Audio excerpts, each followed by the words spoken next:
It's Platt, and today we try a fresh beer from Oregon. That's next to Platt's Beer of the Week.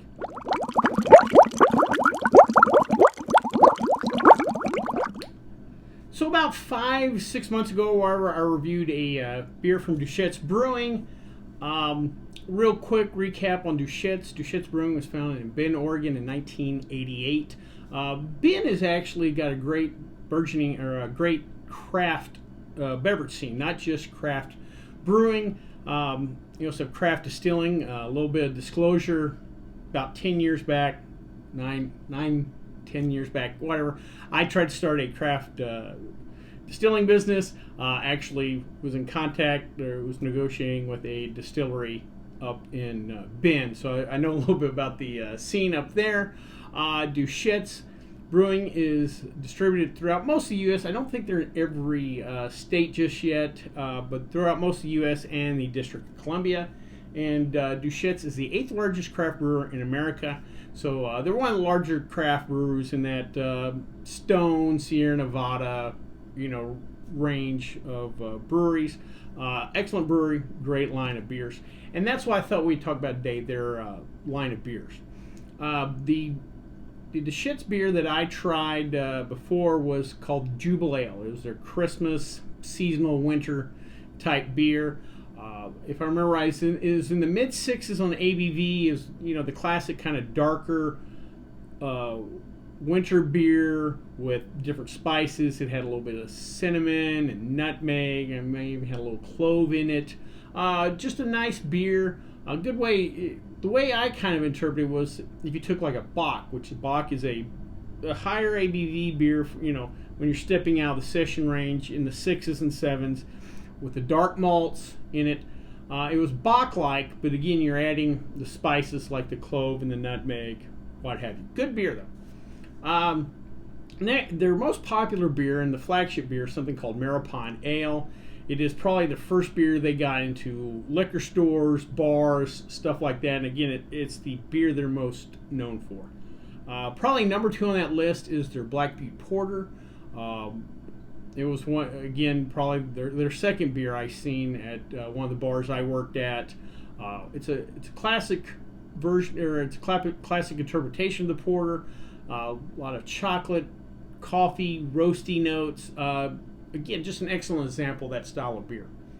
One of the beers they do now that I find interesting is something called Luna Joe Coffee Lager. Coffee and beer have gone together for a while, but generally coffee stout was the prime example. And home brewers have used coffee. I've brewed a coffee stout before. And again, the coffee and stout kind of works because you think, well, the dark roasty notes of both the coffee and that beer style work together.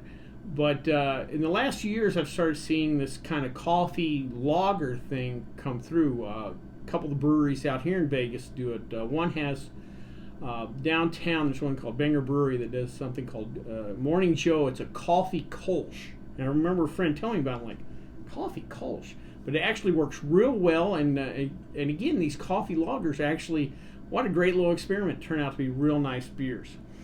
They have another one that I've tried called The Abyss. It's 11.2% alcohol by volume. It's a bourbon barreled aged imperial stout. It is a great example of what you would call a big beer at that high ABV.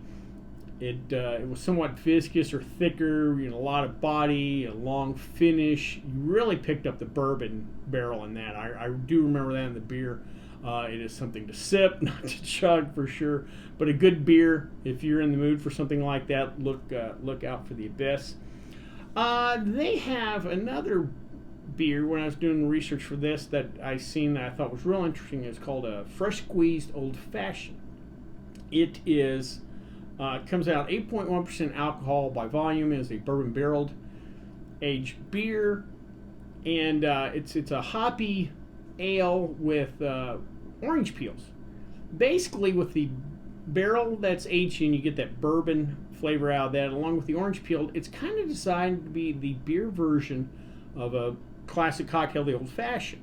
Now, in my capacity as a professional bartender, someone that's done some cocktail competitions, I have seen cocktails that were based off beer, would use beer as a base, But to see someone kind of go the other way and brew a beer fashioned after a cocktail, I found very unique, and it definitely a beer I'm going to keep an eye out for. The last but not least is a beer called Audubon German Porter. It is a collaboration with, I gotta check my notes for what, Good Life Brewing.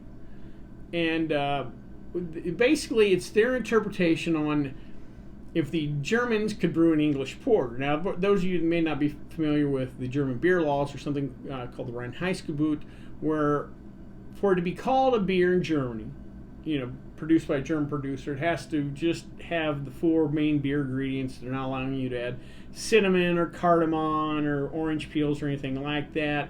They're pretty strict on their beer styles and want it to be labeled what over in Germany.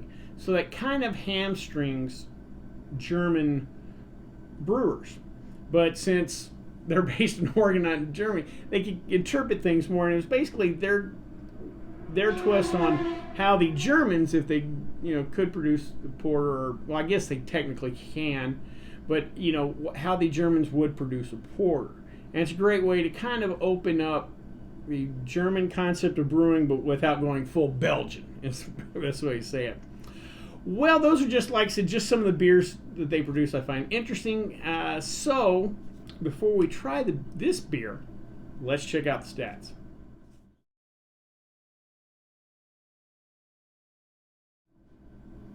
Okay, so before we try this beer, I want to talk about something real quick. I want to talk about hops. More importantly, the term noble hops and noble hops versus the classic American or U.S. hops. I was recently reminded of a old Sam Adams commercial. I remember Jim Cook talking about using noble hops. Now at the time, and this had to be at least 20-something years ago, at the time when he just said noble hops, I thought, well, it's just a brand of hops, like Lee Jeans or Levi's, whatever. Again, that's before I really got into homebrewing.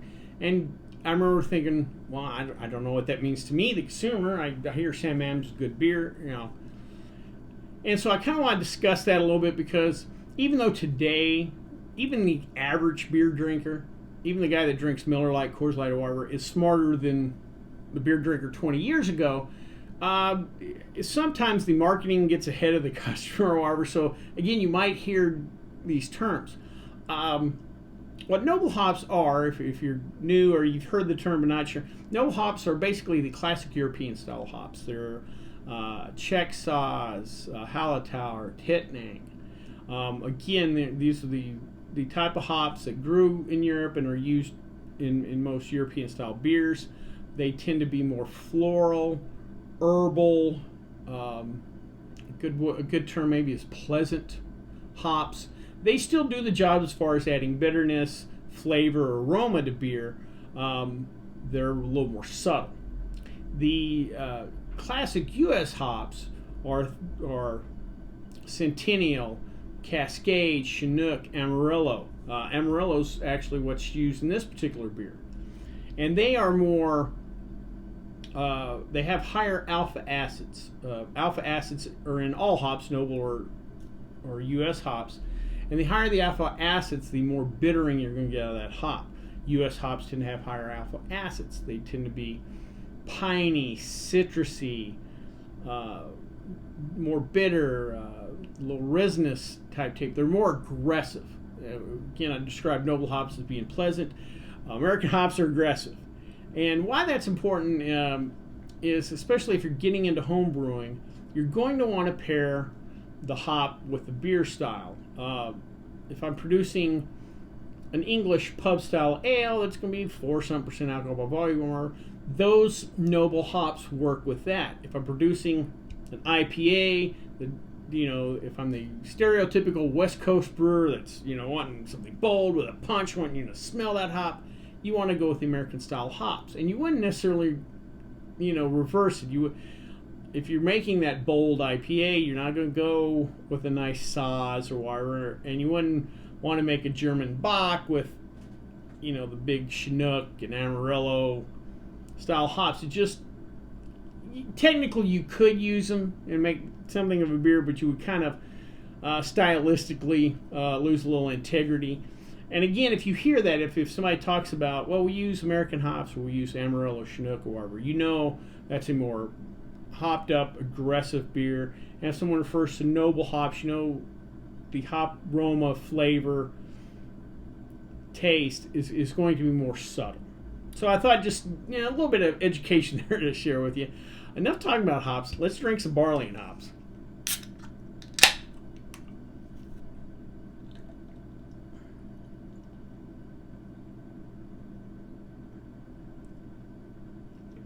All right, well, we got a nice hit on that.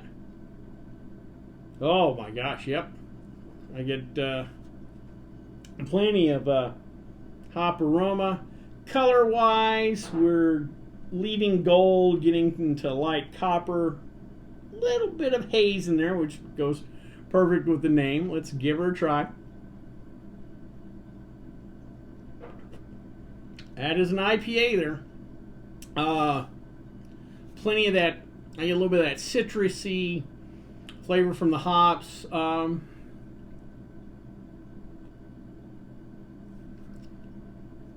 little bit of malt punch on the front of the tongue, but again, this American style IPA, the West Coast with these aggressive hops, it's hops that is the big player. It's the main course, and your malts.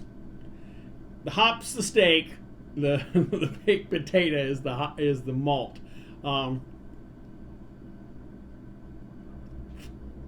This is a nice drinker though. It's a warm day out here in Vegas, so a nice drinkable ale. The hops kind of give kind of a springtime kind of aroma and feel to it. Body wise, medium minus. It's fairly drinkable beer. I'm going to say again kind of a medium minus in the finish. The hops is there. The malt doesn't linger much. This is just a nice drinkable kind of West Coast beer. The hops are there. This is for it's not a hop bomb in any way, but it's kind of like if you're switching the sample I always use, the Bud Light, Miller Lite drinker, you give them this, and they're like, oh, hey, hops. Oh, that's what they are. So overall, good solid beer. Good beer from a good solid brewery. I don't think you can go wrong on a warm day in Las Vegas. Well, I hope you liked this video. If you did, please subscribe down below. If you have any, also please feel free. Oh, I am sorry guys, I am screwing this up. Please like the video because it lets YouTube know we're putting out good content. If you have any questions, comments, concerns, please leave them in the comment section, or you can always contact me on the Twitter page. Well, until next time, bottoms up.